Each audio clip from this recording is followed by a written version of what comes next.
Olá pessoal, tudo bem? Nós estamos iniciando a correção dos simulados, né? Vocês já devem ter percebido que já há várias correções de simulados em nossa plataforma. Essas correções se referem aos textos que também estiveram presentes na bibliografia de 2019. Então, no que diz respeito aos novos textos para esta seleção de 2020, né? Este é a nossa primeira videoaula de correção de simulado. Nós vamos tomar como referência a sequência que nós propusemos, né, para vocês, de leitura, né, iniciando com o texto Formação no e para o Trabalho. A recomendação é a de que vocês sigam, né, essa gradação de simulados em relação ao nível de dificuldade, começando pelo mais fácil, depois indo para o nível médio e finalmente chegando ao nível difícil, né? Nós estabelecemos o percentual de 80% para aprovação em cada simulado, né? Então, em um simulado de 10 questões, vocês devem acertar no mínimo 8, considerando aqui a quantidade de questões do Exame Nacional de Acesso, que são 50, né? Esse percentual de 80% equivale a 40 questões acertadas, né? Obviamente, dependendo da região, 40 questões não é um percentual que garante, né, a sua aprovação, né? Nós estamos iniciando com 80%, né? No último mês do curso, a gente vai estabelecer o percentual de 90% para aprovação, né? É uma estimativa que nós temos. Geralmente, os aprovados nessa seleção conseguem lá acertar 44 questões, 45 até 46 questões, né? Essa costuma ser a nota de corte. Agora, em determinadas regiões, a nota de corte, nós temos 39 pontos, 40 pontos, porque vale lembrar que a cada questão que você erra, né, no Exame Nacional de Acesso, você tem aí deduzidos, né, 0,33. Né? Então, se você errar 3 questões, você perde praticamente um ponto, né, 0,99. E nossos simulados nós consideramos apenas as questões acertadas. Nós não estamos deduzindo, né, pontos das questões que vocês estão errando, tá ok? Até porque a nossa plataforma ela não permite essa dedução, né? Mas com essas correções dos simulados, essas videoaulas, vocês podem perceber que juntamente com esta videoaula, vocês já podem baixar o simulado em PDF deste simulado que nós estamos corrigindo agora, tá bom? Então, em cada aula de correção, nós vamos disponibilizar o simulado em PDF para vocês imprimirem, fazer a leitura com mais calma, né? A gente sabe que o simulado que é aplicado na plataforma ele tem um período, né? Quando se trata aí de 10 questões, nós temos 60 minutos para responder. A partir do momento que você começa o simulado, você tem 60 minutos para responder. Nos simulados, nos mega simulados de 50 questões, nós estamos aí estabelecendo 4 horas para a resolução, né? Mas você imprimindo, você pode estar com calma, acompanhar também as videoaulas de correção. Eu sempre destaco que essas videoaulas de correção, elas servem como revisão do conteúdo, né? Porque a gente costuma demorar um pouquinho também nas correções, mas a gente acaba vendo os principais pontos presentes em cada texto. Então, se você está um pouco apressado nos estudos, né, tem pouco tempo, eu recomendo você começar com os simulados e assistindo às videoaulas de correção, porque elas vão trazer aqui uma revisão bacana do conteúdo que nós estamos estudando, tá bom? Então, vamos iniciar aqui com a nossa correção, né? Iniciando com formação no e para o trabalho, primeiro simulado de nível fácil, né? Eu disse que esse texto é um texto que diferencia um pouco dos demais, porque ele traz esse embate mais explícito no tocante à atual política brasileira, né? Uma crítica mais explícita, né? a essa política. Nós estávamos em dúvida se esta seleção iria trazer um referencial teórico que fosse de encontro ao que nós estamos vendo atualmente, nessa perspectiva do neoliberalismo, né? A privatização da educação, mas nós vimos que eles mantiveram esta pegada, né? No que diz respeito à teoria utilizada, nós temos o materialismo histórico dialético, uma teoria que busca a mudança, né? Essa mudança contínua. Então, eles mantiveram essa pegada, né? Mas vamos lá aqui a correção do nosso simulado, iniciando, obviamente, pela primeira questão. Veja a imagem abaixo. Nessa imagem nós temos uma professora, né? Como se essa professora estivesse depositando conhecimento na mente dos alunos, né? É como se ela estivesse aqui consertando a mente, depositando conhecimento.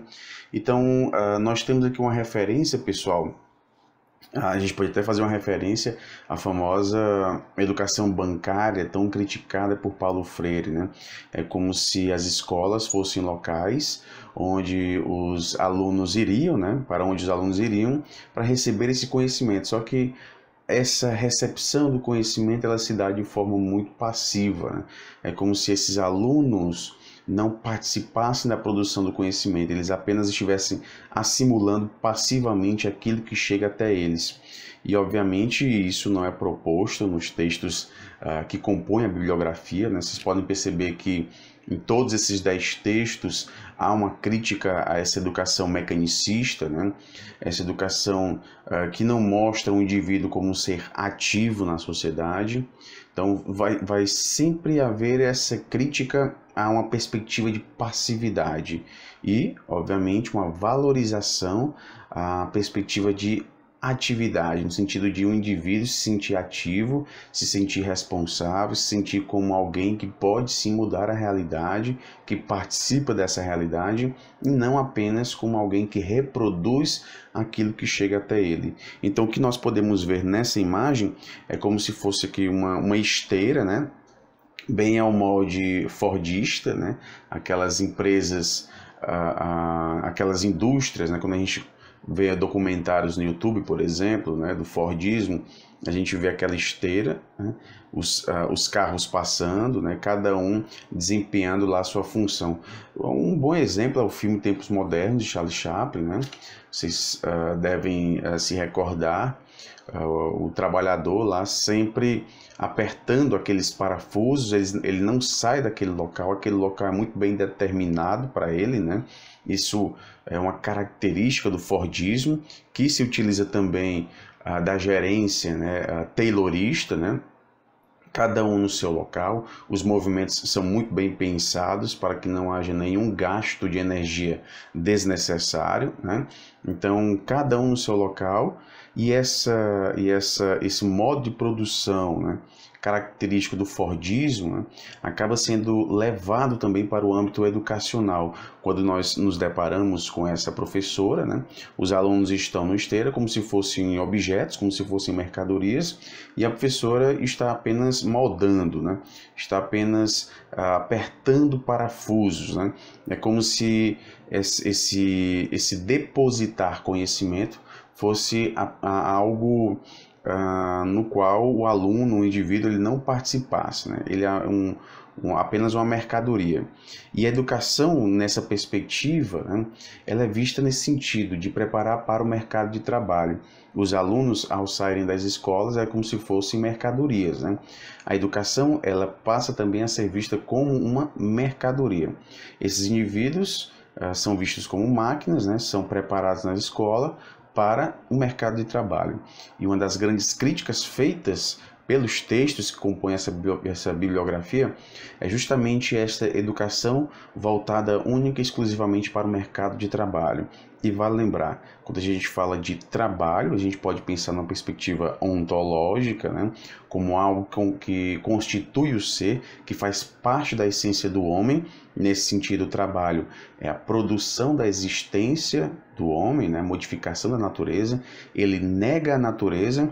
Esse negar a natureza quer dizer o quê? Quer dizer que ele, diante de uma situação, ele não se conforma com a situação, ele nega essa situação para superá-la. Então, ele transforma a natureza para garantir a própria existência. E essa transformação é o trabalho. Então, o trabalho, no sentido ontológico, ele tem essa perspectiva de ser da própria essência humana.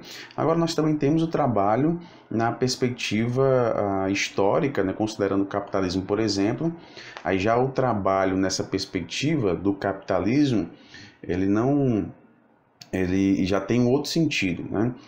Enquanto que o trabalho, em sentido ontológico, ele produz o ser humano, né, ele faz parte, ele constitui o ser humano, o trabalho na perspectiva capitalista, ele destrói o ser humano. É como se ele desumanizasse o ser humano, porque aquilo que o homem produz não é dele, porque os instrumentos que ele utiliza não são dele, né?